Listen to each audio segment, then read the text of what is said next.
যাদের জন্য আজ তিল তিল করে সমাজ, দেশ, রাষ্ট্র, পৃথিবী শেষ হয়েছে। একটা মন্ত্রী আর ভালো নেই, একটা উচ্চ পদস্থ অফিসার আর ভালো নেই।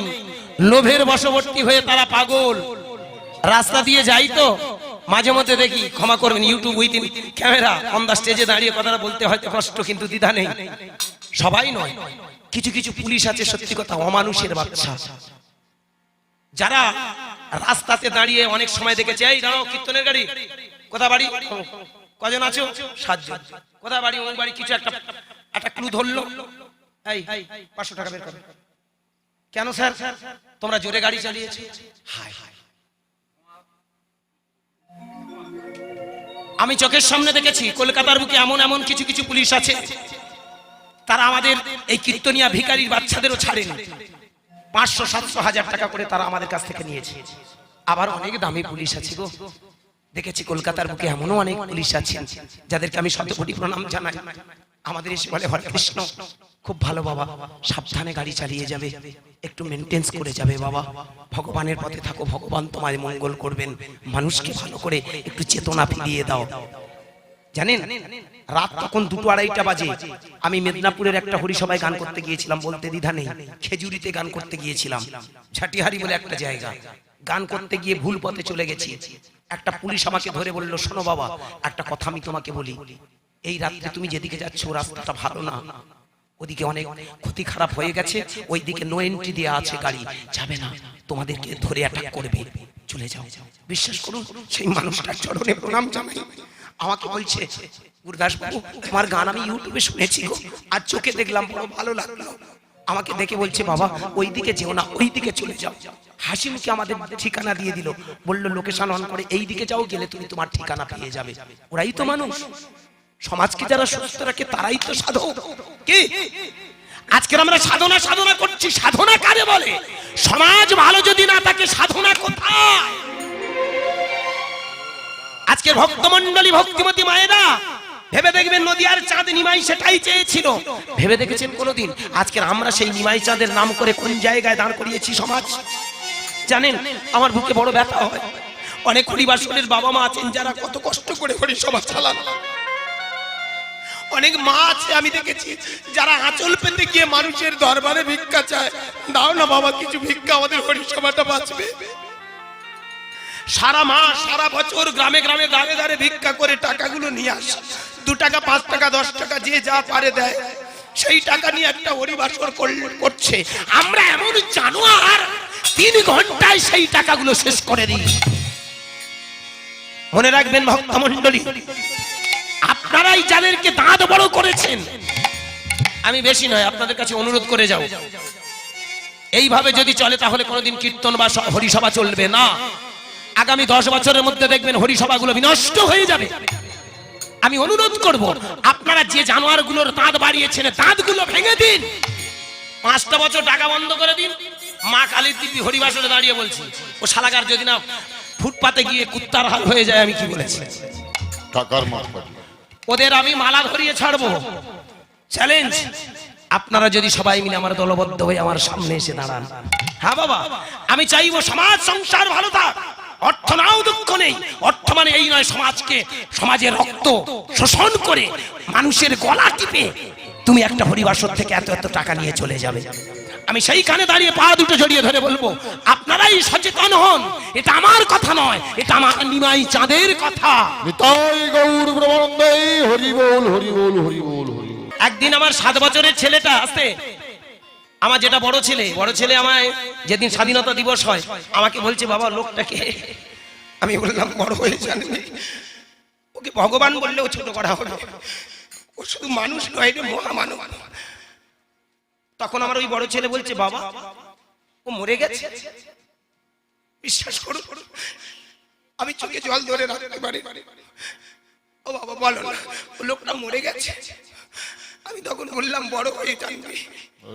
ছোট ছেলেটা আমায় যখন প্রশ্ন, মানে বড় ছেলেটা জিজ্ঞাসা করছে, ওইটুকু ছেলে তো, বলো না ও বাবা ও লোকটা মরে গেছে। আমি ওকে শুধু একটাই কথা বললাম, মরে গেছে কি বেঁচে আছে আজও আমরা কেউ জানি না। কি বলুন, নিজের ছেলের কাছে কৈফিয়ত দিতে পারছি না, সমাজ যখন প্রশ্ন করবে, বলুন না আজও কেউ বলতে পারবেন নেতাজি কোন তারিখে কোথায় মরেছে? অথচ যে মানুষটা আমাদের ছাতার তলায় দাঁড় করিয়ে দিয়ে গেল, যে স্বাধীনতার পতাকার সামনে দাঁড়িয়ে আমাদের বলতে হয় বন্দে মাতরম, তাই না বলুন? সে মানুষটা আমরা কেউ খুঁজে পাই। নিতাই গৌর হরিবল। তাই হরিবাসরে আজকের একটাই কথা বলে যাই, বাবা মায়েরা, যারা ভালো মানুষ হয় তাদের আমরা বেশি দিন পৃথিবীতে রাখি না। নিমাই চাঁদকে তাই হত্যা করে মেরেছিল। মাত্র 48 বছরে নিমাই চাঁদকে আর খুঁজে পাওয়া যায় না। অথচ আমার নিমাই চাঁদ আমাদের নয়, শুধু এই বঙ্গবাসী নয়, শুধু নবদ্বীপের মানুষ নয়, আমার ওয়েস্ট বেঙ্গলের মানুষ নয়, ভারতবাসীর মানুষ নয়, এশিয়া মহাদেশের মানুষ নয়, সারা বিশ্বের মানুষকে সেই চোখ ফুটিয়ে দিয়ে গেছে। আজকে আমি আপনাদের চরণে একটু মন দিয়ে বলবো, কথাটা বেলা হয়ে যাচ্ছে অনেক। আপনাদের নিয়ে গেলাম কোথায়? হ্যাঁ, থটের কথা আলোচনা হচ্ছে। তাহলে বসুন, নামের ফলটা কিভাবে হয় দেখুন। নিমাই চাঁদের আমার প্রকৃত অর্থটা বুঝতে পারবেন সেদিন। আডুম হয়ে বসলেন, হাত দুটো রাখলেন, চোখটা বন্ধ করলেন, নাকের ডগাতে ফেলে দিলেন, যে যার গুরু মন্ত্র জপ করুন। যাদের দীক্ষা হয়নি, হরে কৃষ্ণ কৃষ্ণ কৃষ্ণ হরে হরে, হরে রাম রাম রাম হরে হরে, শব্দটা বেশি বেশি করে উচ্চারণ করুন। ওতেই আছে সাউন্ড এনার্জি, শব্দ ব্রহ্ম প্রণব মন্ত্র ধ্বনি। ও এটা শব্দ বীজ। একটা বীজের ভিতরে যেমন একটা বিশাল বৃক্ষ থাকে, শব্দ বীজের ভিতরে মহা শক্তিটা লুকিয়ে থাকে। ভালো করে ভাববেন। এটা অনেক ডিসকাস করলে অনেক ব্যাখ্যা অনেক বেরিয়ে যাবে, তবে এইটুকু বলি, অনর্গল যদি আপনি হরিনামটা নাকের ডগায় অমনি করে বসে করেন, 1 সপ্তাহ 15 দিনের ভিতরে, আমি বলে যাচ্ছি, মিলিয়ে নেবেন, চোখের জল ধরে রাখতে পারবেন। একবার কৃষ্ণ বলবেন, চোখে জল আসবে। কিছুদিন পরে দেখবেন হরিনাম করতে করতে আপনার সারা শরীরের ভিতরে একটা লোমহর্ষণ হবে। আপনি যত বেশি হরিনাম করবেন দেখবেন ভিতরে, শরীরের ভিতরে যেন ফুলে ফুলে উঠছে কৃষ্ণ কৃষ্ণ কৃষ্ণ। সাথে সাথে দেখবেন আপনার লোমকূপগুলো খাড়া হয়ে যায়। আস্তে আস্তে উপরের দিকে যেন একটা আগুনের স্ফুলিঙ্গ, একটা তরঙ্গ যেন উপরে ঊর্ধ্বগামী হয়ে যাচ্ছে। জানবেন হরিনামে ফল ফলতে শুরু করেছে। একটা গাছে যদি ফুল ফোটে দেখবেন চাষির মনে আনন্দ হয়, আমার গাছে ফুল ফুটেছে। আর কোন সাধক যদি চোখে জল ফেলতে পারে, সেদিন জানবেন আর হরিনাম সার্থক। যত বেশি কৃষ্ণ বলবেন, হরি বলবেন, ভিতরে দেখবেন একটা আলোড়ন সৃষ্টি হচ্ছে, ফুলে ফুলে ফুলে ফুলে উঠছে। সারা শরীরের ভিতরে যেন একটা স্ফুলিঙ্গ উপরগামী হচ্ছে। একটা কাঁচা কথা বলে যাই মায়েরা, আমরা স্বামী স্ত্রী যখন মেলামেশা করি, খুব কাঁচা কথার পাকা অর্থ, স্বামী স্ত্রী যখন মেলামেশা করি, বড় বড় ডাক্তার বিজ্ঞানীরা বললেন, আমাদের এই যে মস্তিষ্ক, এখান থেকে একটা রস নিঃসৃত হয়, এখান থেকে বেরিয়ে আসে শুক্রাণু ডিম্বাণুগুলো। ওরা নার্ভ ধরে ধরে, একেবারে স্নায়ু ধরে ধরে এগিয়ে গিয়ে আস্তে আস্তে আমাদের যে দাঁড় আছে, লিঙ্গ দাঁড় দিয়ে সেটা বেরিয়ে যায়। তাতেই একটা সন্তানের জন্ম হয়। ভাবুন, 5 ফোঁটা বীর্যের মধ্যে কোটি কোটি লক্ষ লক্ষ শুক্রাণু ডিম্বাণু থাকে। একটা শুক্রাণু একটা ডিম্বাণুর মিলনে একটা সন্তান হয়। তাহলে ওই ডিম্বাণু শুক্রাণুগুলো যদি সবার যদি চোখ ফুটতো, কতগুলো মানুষ হতো? খুব মন দিয়ে শুনবেন। ওই একটা শুক্রাণু ডিম্বাণুর যদি 2টো চোখ হয়, সে এসে দেখছে পৃথিবীর আলো। ভালো করে ভাববেন, যারা সাধক হয়, যারা মার্গে যায়, তারা ওই বীর্যটাকে নিম্নগামী নয়, যত বেশি হরি নাম করবেন, যত বেশি কৃষ্ণ নাম করবেন, আপনার ভিতরে বীর্য রজবীর্যগুলো আস্তে আস্তে ঊর্ধ্বমুখী হয়ে উপরের দিকে যাওয়ার চেষ্টা করে। এই জন্য তাদের আস্তে আস্তে মেইনটেন্স ক্ষমতা তৈরি হয়। কথাটা কাঁচা কথা হলেও ভেবে দেখবেন আমি কথাটা বলে গেলাম। যারা যত বেশি সাধক হয়, তারা কামটাকে আস্তে আস্তে বশীভূত করে ফেলে। একটাই কারণে, ওই কৃষ্ণ বলার সাথে সাথে দেখবেন উপরের দিকে উঠে যাচ্ছে। ওই রজবীর্যগুলো তারা আস্তে আস্তে ঊর্ধ্বমুখী করে নিয়ে যায়। দুটো চোখ দিয়ে যদি এই বিশ্বটা দর্শন হয়, তাহলে কোটি কোটি শুক্রাণু ডিম্বাণু, ওদের তো দুটো দুটো চোখ আছে, ওদের তো দুটো দুটো হাত হয়, ওদের তো দেহে শক্তি জন্মায়। ভালো করে ভেবে দেখবেন, সেই শক্তিগুলো যদি ভিতরে রাখা যায়, আমরা কত বড় শক্তিমান মানুষ হতে পারি কোনোদিন ভেবে দেখিনি। আজকে ভালো করে ভেবে দেখবেন, যত বেশি আপনি সাধন মার্গে যাবেন, তত আস্তে আস্তে আমাদের যে ষাটে চক্র আছে, এইবার খুব ভাইটাল পয়েন্ট, মন দিয়ে শুনবেন। ষাটে চক্র, মূলাধার, পায়খানার আড়াই অঙ্গুলি উপরে মূলাধার, যেখানে প্রস্রাব করি ওটাকে বলা হয় স্বাধিষ্ঠান। এটা হলো নাভি কমলে মণিপুর, বক্ষস্থল অনাহত, কণ্ঠস্থল বিশুদ্ধ, দুই ভ্রুর মাঝখানে আজ্ঞা চক্র। হামায়েরা যেখানে সিঁদুর পড়েছো মা, হা বাবা, আমরা যেখানে তিলক সেবা করি, হ্যাঁ গো মা, এই যে সেরা, এটা সাধারণ জায়গা নয়, তিলক সেবাটা নয়, ত্রিলোক দর্শন করা যায়। তিলক, ত্রিলোক, কথার মধ্যে কিরকম বেরোচ্ছে, তিলক, ত্রিলোক, তিন লোক দর্শন হয়ে যায়। এই তো স্বর্গ, এই তো মর্ত, এই তো পাতাল। তোমার দেহের ভিতরে সব আছে। আর ভালো করে ভেবে দেখবেন, আমাদের যে ষাটে চক্র আছে, কি কি বললাম, পায়খানার আড়াই অঙ্গুলি উপরে মূলাধার, প্রস্রাবের দ্বার। ভেবে দেখবেন, স্রষ্টার কারিগরিতে কোনোদিন কোনো কিছু অভাব দেয়নি।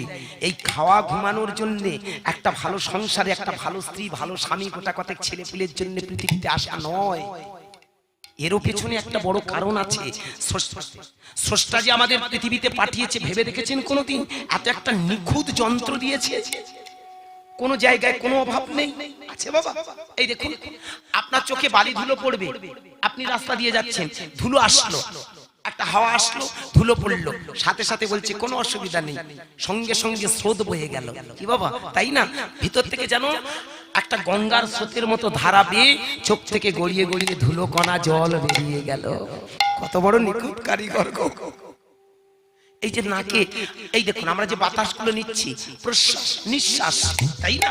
এই যে ত্যাগ করছি, টেনে নিচ্ছি, টেনে নেওয়ার সময় যে ধুলোবালিগুলো যাতে ভিতরে না যায়, একেবারে পিউরিফাই করার জন্য, একেবারে পিওর করে দেওয়ার জন্য, ওই দেখুন নাকে ছোট ছোট লোমকূপ দিয়েছে।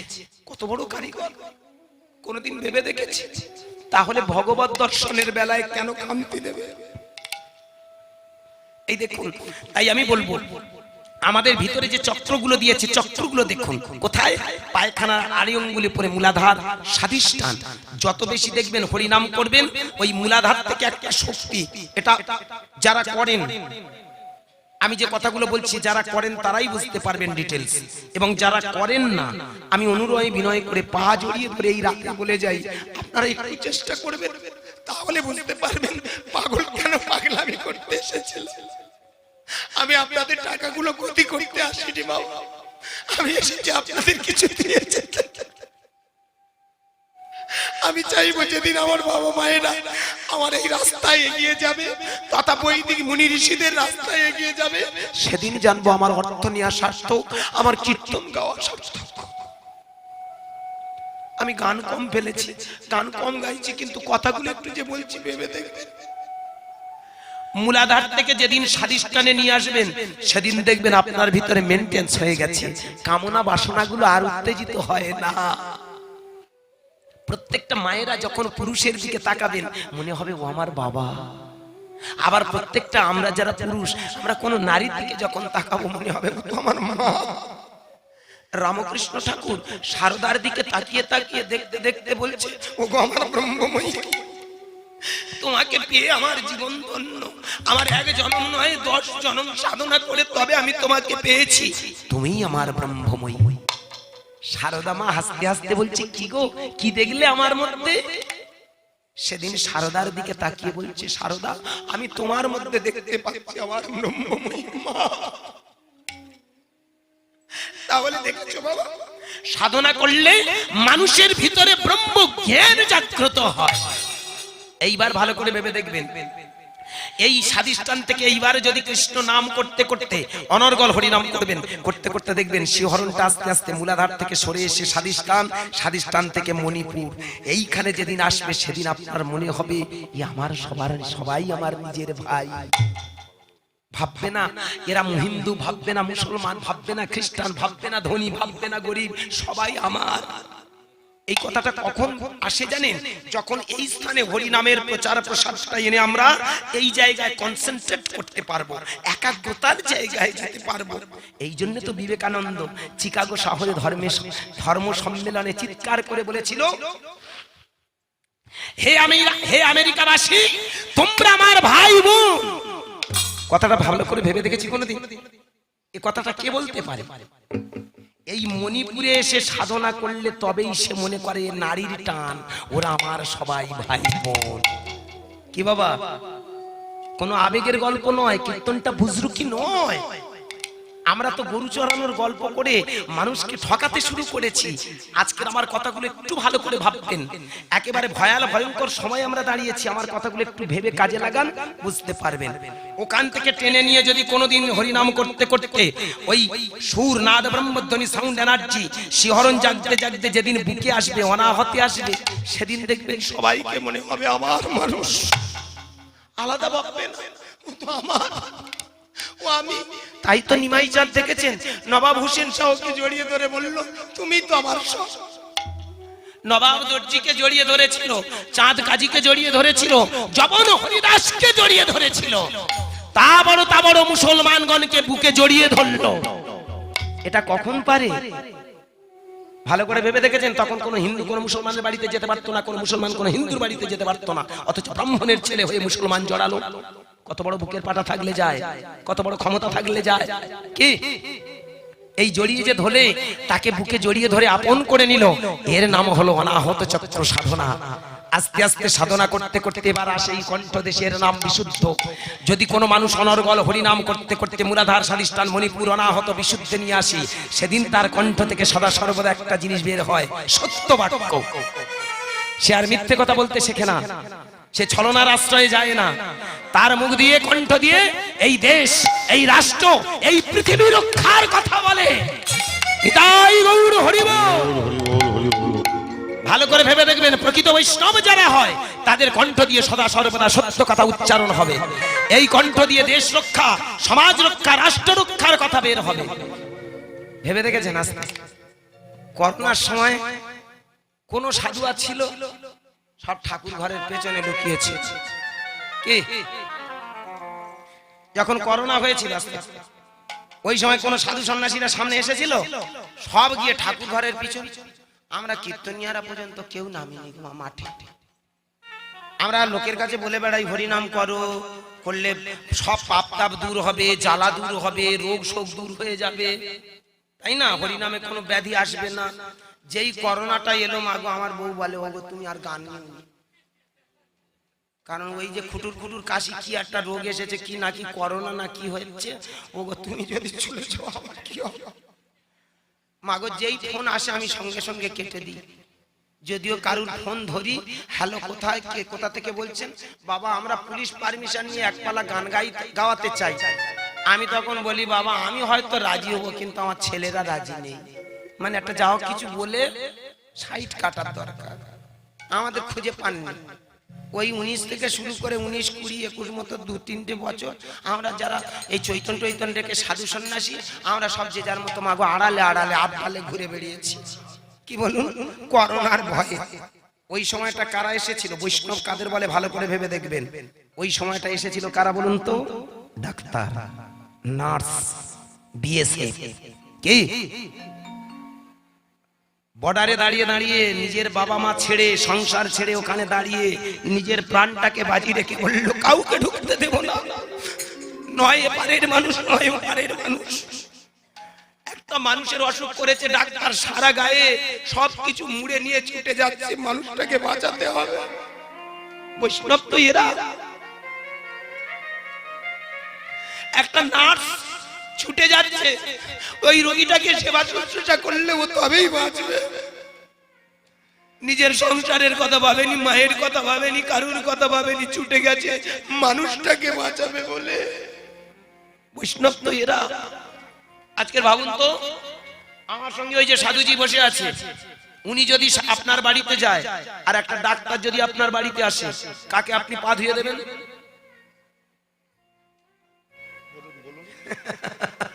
কি বলুন?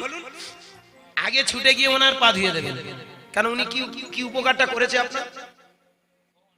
বলুন, আপনার কি উপকার করেছে? সাধু বলে? সাধু না শয়তান সেটা আপনি কি জানেন? হরি বল, হরি বল। সমাজে বাইরে শুধু সাজলেই সাধু নয়, honesty is the best of policy. সততাই হলো সাধু। সত্য পথে যারা থাকে, সত্য কর্মের পথে যারা চলে, তারাই হলো সাধু। আমি মনে করব এই সাধুর পা ধুয়ে দেওয়ার থেকে যদি আপনি ডাক্তারের পা ধুয়ে দেন, তাতেই দেখবেন সমাজ ব্যবস্থা মঙ্গল হবে, ভগবান কৃপা করবে। আমি সেইখানে দাঁড়িয়ে বলবো, কোথায় সমাজ ব্যবস্থা? যাদের পাওয়ার কথা ছিল, যারা যোগ্য, তারা কোনোদিন সম্মান পায়নি। হরিনাম শুনে শুধু আমরা কৃষ্ণের গল্প শুনে গেলাম, জীবন্ত কৃষ্ণকে ভালোবাসতে শিখলাম না।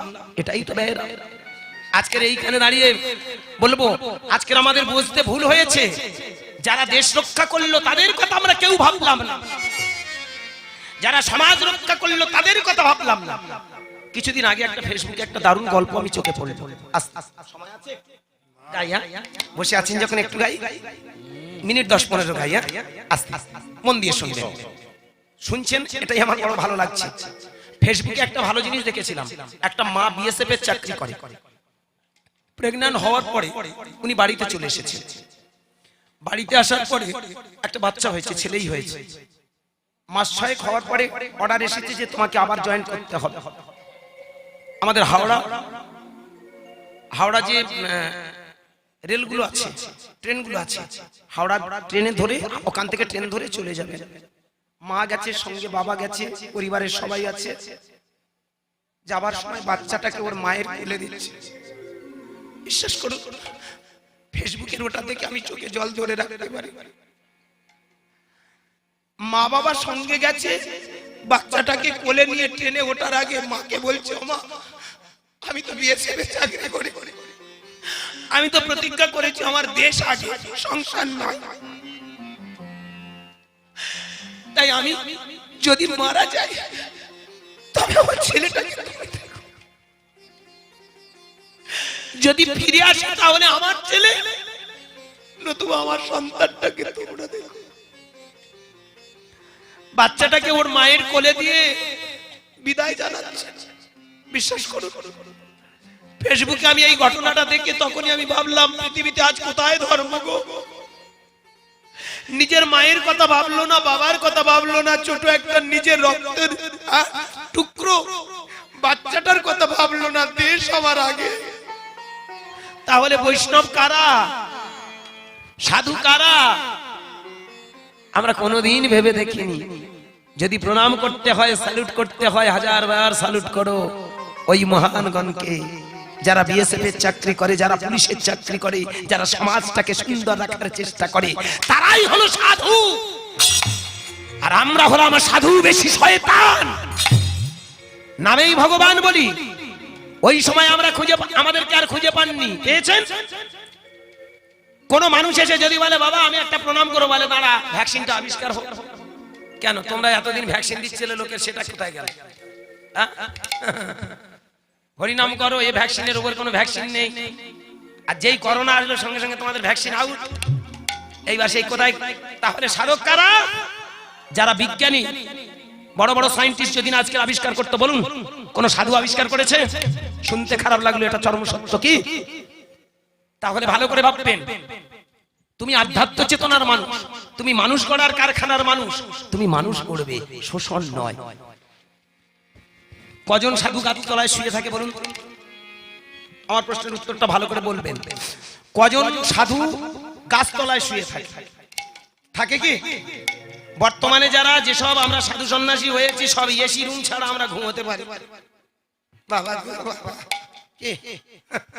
আমরা কীর্তনিয়া, রাগ করবেন না।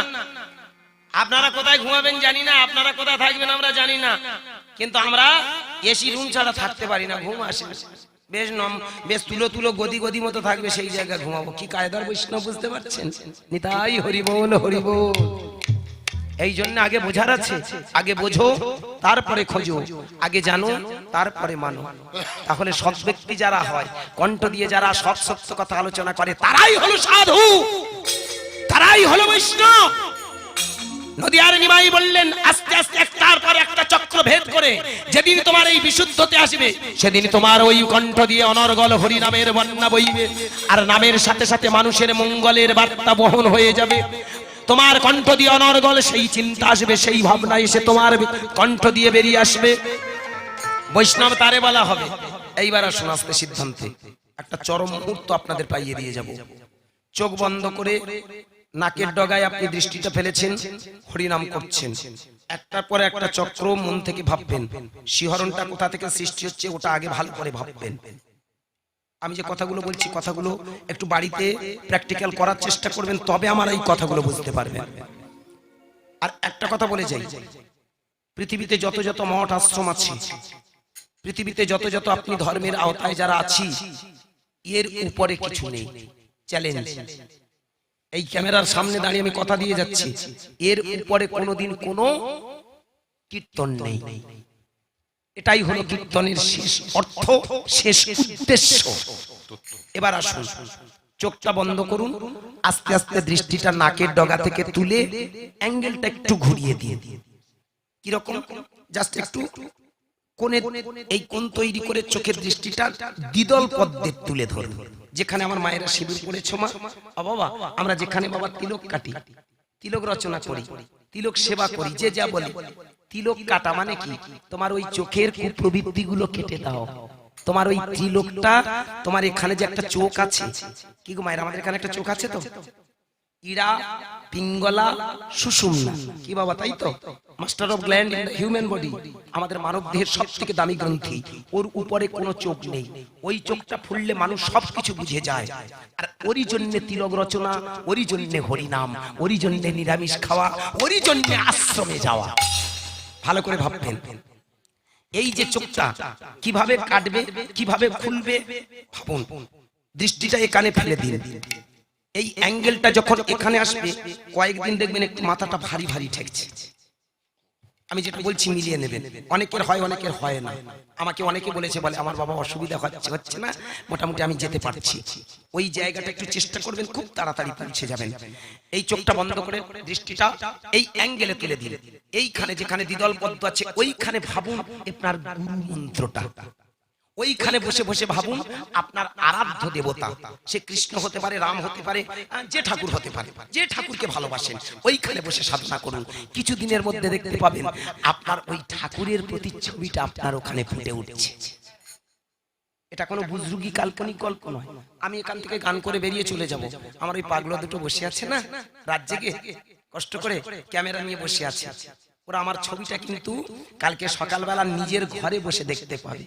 পাবে না কি মা? কেন পাবে? ওটা তো ক্যামেরায় বন্দি করে রেখেছে। ঠিক তেমন স্রষ্টা বলছে, নেচার বলছে, এ বিশ্ব ব্রহ্মাণ্ডের জ্ঞানী মহাজনেরা বলছেন, তুমি যদি অনর্গল হরি নাম করো, ওই নামের গুণে তোমার এটা হাই পাওয়ারের ম্যাগনেট একটা ক্যামেরা বনে যাবে, ক্যামেরা তৈরি হয়ে যাবে। অনর্গল হরি নামে ওই ক্যামেরা তোমাকে টেনে নিয়ে আসবে, সেই তার প্রতিচ্ছবি থাকে। আর সেদিন তোমার ভিতরে যে ছবিটা ফুটে উঠবে, ওর নাম হলো ভগবত দর্শন, ওর নাম হলো কৃষ্ণ দর্শন, ওর নাম হলো ভগবত কৃপা।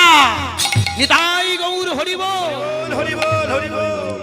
এইবার ওখান থেকে টেনে টেনে যদি কোনোদিন ব্রহ্মতালুতে যেখানে চৈতন্য রেখেছে, ওইখানে যদি কোনোদিন কেউ নিয়ে আসতে পারে, আস্তে আস্তে তার ভিতরে জেগে উঠবে সিদ্ধি, অনিমা, লঘিমা, গরিমা, অন্তর্জামিত্ব, ঈশ্বরত্ব, বশীকরণত্ব, ঈশিতার বশিতা, এই অষ্ট সিদ্ধি তার ভিতরে প্রকাশ হয়। সেই মানুষটা আস্তে আস্তে হয়ে যায় ভগবানের জায়গায় চলে যায়। একটা ছেলে পড়াশোনা করতে করতে আস্তে আস্তে 1 2 3 4 মাধ্যমিক, হায়ার সেকেন্ডারি, গ্রাজুয়েশন কমপ্লিট। সে জানলো না, পড়তে পড়তে চলে গেল ওখানে। কি তাই না বলুন? ঠিক সাধন ভজন করতে করতে যেদিন আপনি এই জায়গায় যাবেন, সেদিন আস্তে আস্তে মানুষ থেকে হয়ে যায় মহামানব, মহামানব থেকে হয়ে যায় মহা ভগবান, ওইখানে চলে যায় ভগবান মনে যায়। আস্তে একটু মন দিয়ে শুনবেন কথাটা। তাহলে কি দাঁড়ালো? এইখানে যেদিন যায় সেদিন হয়ে যায় সিদ্ধি, মুক্তি, নির্বাণ, নির্বিকল্প। এমনকি ওইখানে বসে বসে সাধনা করতে করতে এসে যায় ভাব সমাধি, যেটা অনুকূল ঠাকুরের হয়েছিল, যেটা বালক ব্রহ্মচারীর হয়েছিল, যেটা রামকৃষ্ণ ঠাকুরের ঘটলো। যারা মহামানব এমনি করে সাধনা করতে করতে ওই জায়গায় যেদিন যায় সেদিন তার ভিতরে জেগে ওঠে পূর্ণত্বের প্রকাশ। হরিনাম করলে মানুষ যে নিয়ে যায় আস্তে আস্তে চারটে চতুর্ধাপে। তার ভেতরে প্রথমে কেটে যায় পশুত্ব, তারপরে আসে মনুষ্যত্ব, মনুষ্যত্ব কেটে দেবত্ব, দেবত্ব কেটে চলে যায় ব্রহ্মত্বের আসনে। একটার পর একটা জগতে গিয়ে মানুষ আস্তে আস্তে ব্রহ্মের দয়া হয়। সেদিন মানুষ আর মানুষ থাকে না, তখন হয়ে যায় পরম বৈষ্ণব। আস্তে মা, একটু আস্তে, পায়ে ধরি, 2 মিনিট দাঁড়ান। জ্বালিয়েছি যখন জ্বালাও। জানি না আপনারা যারা বুঝতে পেরেছেন ভালো কথা, যারা বুঝতে পারেননি আমি তাদের উদ্দেশ্যে বলবো, আপনারা শুধু শুনে গেছেন, পারলে চেষ্টা করবেন এমনি করে চোখ বন্ধ করে এই প্রসেসে যান, তাহলে বুঝতে পারবেন কেন আমি পাগলামি করছি। হ্যাঁ বাবা, যারা ভাবের মানুষ তাদের আর বলতে হবে না, তারা বুঝেই গেছে। কি হরে কৃষ্ণ। তাহলে কি দাঁড়ালো? মানুষ যদি এমনি করে যায় তখন তার ভিতরে জেগে ওঠে দেবত্ব, ভগবানত্ব। মানুষ হয়ে যায় দেবতা, মানুষ হয়ে যায় ভগবান। যেমন ভালো করে ভেবে দেখবেন, ক্যাবিনেট কমিটি যেটা মন্ত্রিসভা আছে পার্লামেন্টে, ওখানে যেদিন আপনি ঠিক যোগ্যতা নিয়ে চলে যাবেন, ওরা সবাই স্যালুট করে বলবে আসুন আসুন আসুন, আসন পেতে দেবে। আর আপনি এমনি গিয়ে ঢুকতে পারবেন? কেন ঢুকতে পারবেন না? যোগ্যতা নিয়ে যেতে হবে, কি তাই না? ঠিক তেমন অনর্গল যদি কৃষ্ণ নামের গুণে আপনি আপনার ভিতরে সেই জগৎ তৈরি করে নেন, তখন সমস্ত দেবতারা এসে যেন আপনাকে জড়িয়ে ধরে বলবে এসো বন্ধু, তুমি আমার কাছে এসো। তখন মানুষ তাকে না হয়ে যায় মহামানব। আর সেই মহামানব সমাজের মঙ্গল ছাড়া আর অন্য কিছু প্রার্থনা করে না। তাদেরকে আমরা ভগবান বলে এসেছি। না না না, মানুষ তারা তো নয়, মানুষ তারা তো নয়, মানুষের বেশে দিয়ে যায় যারা দেবতার পরিচয়। না না, মানুষ তারা তো নয়, না না, মানুষ তারা তো নয়। নিতাই গৌর কৃষ্ণ প্রেমানন্দে হরি। মানুষের বেশে দিয়ে যায় যারা দেবতার পরিচয়। আসে মানুষের বেশে রেখে যায় তাদের স্মৃতি। আসে মানুষের বেশে রেখে যায় তাদের স্থিতি। আসে মানুষের বেশে রেখে যায় তাদের স্মৃতি। আসে মানুষের বেশে রেখে যায় তাদের স্থিতি। মানুষ তারা তো নয়, না মানুষ তারা তো নয়, না না, মানুষ তারা তো নয়, নিতাই গৌর হরি হরি হরি। তারা তো নয়, না না, মানুষ তারা তো নয়, না না, মানুষ তারা তো নয়। মানুষের বেশে পেয়ে যায় যারা দেবতার পরিচয়।